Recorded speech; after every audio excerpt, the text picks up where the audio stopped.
Good morning, Michael, and thanks very much for giving your time to talk to the Mint. I'd like to just start by asking you what you see as the essential elements of the idea of the Green New Deal. Well, good morning. I'm very pleased to speak to you, Henry. I think the core of a Green New Deal, and in a sense, when talking about a Green New Deal, we need to be aware that there are different origins of this. The original ideas were actually produced by a British group of economists, journalists, activists, and others in 2008 in the wake of the financial crisis. When they made a proposal, the Green New Deal group, as they continue to be called, for a green recovery package from the financial crisis and recession that followed. But of course, now a Green New Deal is mostly associated with the US Democrats, in particular with New York Congresswoman Alexandria Ocasio-Cortez.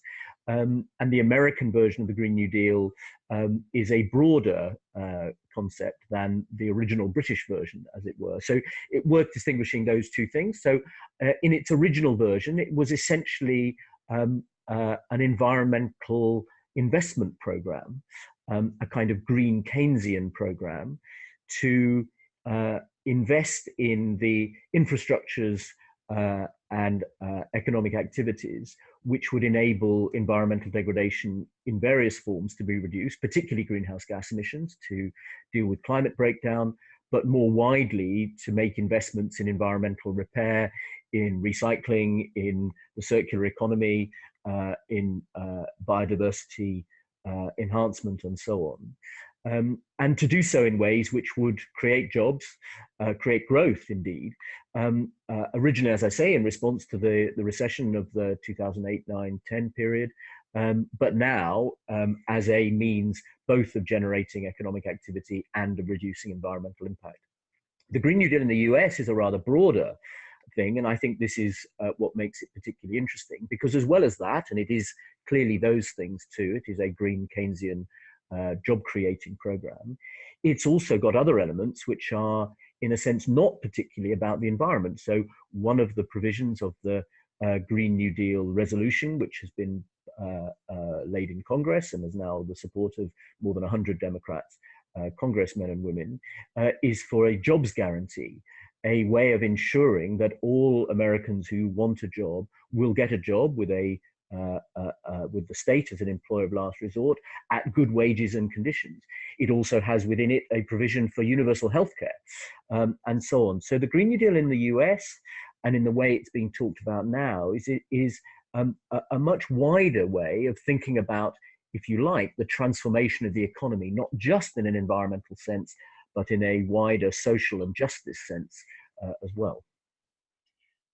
And so it's interesting that sort of justice has been sort of added to it, if you like. But what do you think is missing? I mean, for instance, people obviously in other camps are talking about degrowth and so on. What do you think the sort of challenge or problems or weaknesses maybe with the idea are? Well, I think there are two almost opposing weaknesses, as it were. One is the practical feasibility of very rapid environmental improvement, particularly decarbonisation. The US resolution calls for a 10-year mobilisation in pursuit of the goal of decarbonisation. That is not exactly a 10-year goal of complete or net decarbonisation in the US economy, but it sounds pretty close to it. And many people, many advocates of the Green New Deal are talking as if what they're calling for is a 10-year full decarbonisation of the US economy. In the UK, Extinction Rebellion has talked about decarbonisation by 2025. The UK Committee on Climate Change has recommended full decarbonisation to net zero emissions by 2050. Some of the NGOs are going for 2045. So there are different timeframes for what is, by any account, an extremely ambitious and absolutely necessary if the climate science is absolutely clear about this, a necessary but nevertheless very, very ambitious program of decarbonisation. So one of the challenges the Green New Deal faces, whatever the timescale that is being used, is how do you do that? And that's a twin question. How do you do it technologically? What are the technologies that can rapidly reduce greenhouse gas emissions? How do you do it in policy terms? And in fact, then, and in many ways, the hardest thing of all, which is what makes the Green New Deal distinctive, how do you do it in ways that provide for, as is now the term, a just transition for all the workers and indeed consumers that will be affected by that? And those are real challenges of practicality to achieve this very, very dramatic shift in the emissions profile of Western economies, the US, the UK, or wherever. And of course, because they are not just about climate change, climate breakdown, but wider environmental breakdown with a range of other environmental goals as well, that challenge is then magnified by the other impacts that have to be reduced. So on the one hand, it's the challenge of how you do that. On the other, there is a challenge coming from, in a sense, the deeper green movement, which is the risk that any kind of green Keynesian program, a program of investment and spending and job creation, is in fact just another form of growth, and will therefore not be as effective in reducing emissions or environmental impacts as is hoped, because it will generate new forms of emissions and environmental impact through the processes of income creation and the wider multipliers that will occur as a result of that. So there's a challenge coming from the Greens about the core economic basis of this. And then there's another challenge coming from people concerned about developing countries and the impact of a green expansionary program on developing countries. So this is a program which is radical and transformational, but it is faced with challenges coming from various sources. And why do you think it has suddenly, I mean, it grew tremendously fast in terms of the profile, didn't it? From nowhere to within a few months to being talked about all over the place, and obviously getting that political coverage in the US. Was that just basically down to the AOC herself and her profile, or was there something more fundamental, do you think, that that got it to where it's the profile it's got? I think it's both of those things, but I do think there's something more fundamental. Alexandria Ocasio-Cortez, who, as you say, is universally known now as AOC, is a remarkable politician. She appears to be able to capture the public imagination, particularly of younger people in the US and now globally, with very striking ideas, policy ideas, and then the way she talks about them. And it is obviously, tremendously advantageous for a new policy idea to have an advocate who is as charismatic as she is and has that ability to communicate with very large numbers of people. She's also a very good organizer. So she doesn't do this simply through her Twitter and Facebook accounts. She has mobilized a movement, the Sunrise Movement in the US, but then also a very wide range of environmental groups, community organizations, organizations of people of color and of disadvantaged communities, trade unions and others around the idea. So there's a very powerful organizing force going on around the Green New Deal. And she's been pretty effective with in Congress, more than 100 Congress people, as I said, supporting the resolution. She did it jointly sponsored with a veteran senator. She's obviously a very new Congresswoman, Ed Markey, the Democrat senator who's co-sponsored the resolution. So she's been a very good organizer as well as a very good publicist. But the deeper thing that I think is going on is that what the Green New Deal does is act as a kind of vanguard for a much wider set of ideas about how we need to organize our economy. So it takes, in a sense, three big goals and then provides a kind of political economy principle about how they should be delivered. So the three big goals are: we have to reduce the environmental impacts, the climate and wider environmental impacts of our economy, and that must be central to the way we think about economic policy. It is no longer a marginal issue. It's central. Secondly, we have to create good jobs, jobs with proper wages, proper conditions, with the ability to organize in trade unions and so on, because the economy over the last few years has turned into a low wage, insecure job creating economy, particularly in the US and the UK, but more broadly in the developed world. And that is no longer able to provide decent living standards, decent levels of well-being, mental health, and so on. So the kind of jobs that the economy creates are really important. And then the third idea is, and these jobs have to be available to all people throughout an economy, particularly people who are historically disadvantaged, women, people of color, and people in geographical regions which have been so-called left behind by the processes of globalization and so on over the last 30 years. You can't simply run an economy for the benefit of a few. It has to be for the many, and particularly for the disadvantaged. So those are the three goals, if you like, of economic policy that are embodied in the Green New Deal. And then the principle is you can only do this through an active state. Government has to have a stronger role in guiding investment, in incentivizing, in ensuring that the jobs are good jobs, widely dispersed, and so on. And so there is a very strong role for government, implicit and in many ways explicit, in the way the Green New Deal is being discussed. And all of those principles, the goals, this kind of principle of government intervention, are not just about the issues here. They are much broader. And in that sense, the Green New Deal is acting as a kind of vanguard for new economic thinking, and doing so in a way which is concrete, has a form, has a name, has a congressional resolution, a set of policy proposals, and so on. And that sense, for those of us who've been kind of thinking about how to talk about a new economic paradigm, as some of us call it, new economic thinking and so on, the Green New Deal is very useful. It acts as an embodiment of those wider ideas. And has she got the union movement in the US on side? I heard that hadn't been the case, at least to start with. No, she hasn't. And this is a worrying development over the last few months. The AFL-CIO, which is the equivalent of the TUC, the Trade Union Congress in this country, the Industry Union Federation, does not support the Green New Deal. And many of its member unions are worried by the implications for existing sectors which have carbon emissions of a rapid decarbonisation plan. It is the goal of the Green New Deal, and it's written into the US resolution, as it is into many of the statements of people in this country and wider, that there should be a just transition, as it's so called. But the practical implications of that are very challenging. There are high carbon producing sectors which will have to decline over the period of decarbonisation, and the people in them will have to find new jobs.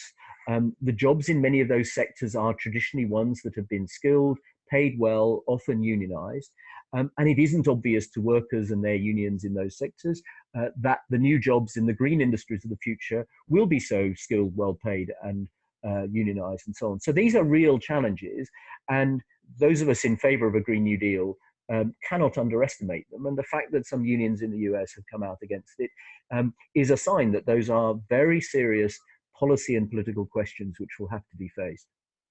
And I suppose also, of course,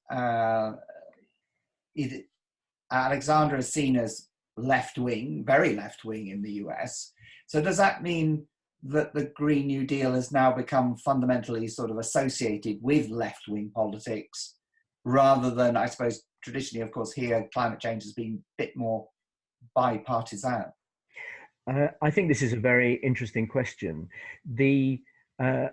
Most of the Democrat contenders for the presidency in the presidential campaign that will run next year, that is kind of getting going now, have come out in favor of a Green New Deal, which has given it a very broad base of support in the Democrats. No Republicans, as far as I am aware, have done so. And so it's certainly on the left of politics in the US. The question is it on the kind of radical left only? And Alexandria Ocasio-Cortez describes herself as a democratic socialist. So she is certainly on the radical left of Democrat politics. Is it only for people in her wing of the party? Well, at the moment, no. It's been widely seen as something which should be adopted across the Democrat Party. And in that sense, will have different forms. The more moderate Democrat presidential candidates will no doubt adopt a more moderate form of this. And there will be more left-wing versions. I think that's a good thing. I don't think this should be something which is simply one form of politics. In the UK, the task is really to make it even broader than that. We obviously have a Conservative government, and what the people talking about a Green New Deal in the UK are now looking at is what kind of much more radical environmental and particularly climate breakdown program can be put in place in time for the Conference of the Parties, the UN climate conference that will take place in December 2020. That is the UN climate conference when all countries are going to be asked to raise their ambitions to tackle climate change. And so all countries will need to put more radical packages of policy on the table. That conference might even take place in the UK. There's a possibility, the discussion about where it will take place, and the UK has been mooted as a possible location.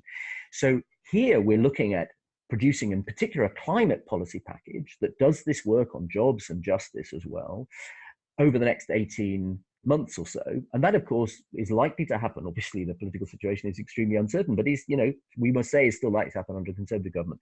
So here there's a very strong feeling that we have to produce a Green New Deal or something like it, whether it's called a Green New Deal or is an equivalent policy package, which could appeal to a Conservative government as well as to a Labour one. There are lots of people in the Labour Party and around the Labour Party, as of course around the Greens, the Liberal Democrats and others who will have more radical versions of it. But we can't have something that simply belongs on the left here.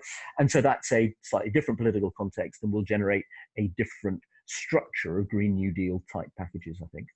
And when you say we are doing it, who is we? Well, that's a good question. So at the moment, what's happened in the UK is that a very large number of organisations from a very wide range of backgrounds are beginning to come together to talk about producing a campaign for and a policy package around the idea of a Green New Deal. So some of those organizations are the traditional environmental NGOs. Some of them are kind of the more radical environmental NGOs, so for example, the Youth Climate Strikers, Extinction Rebellion, and so on. Some of them are organizations that emerge out of more radical social movements, and others, particularly community-based organizations. There are trade unions who are interested in this. There are some businesses who are interested in this, as there have been in climate policy over the last decade or so. So there's a very wide, and at the moment you would only describe it as an incredibly loose coalition of organizations who are talking about this.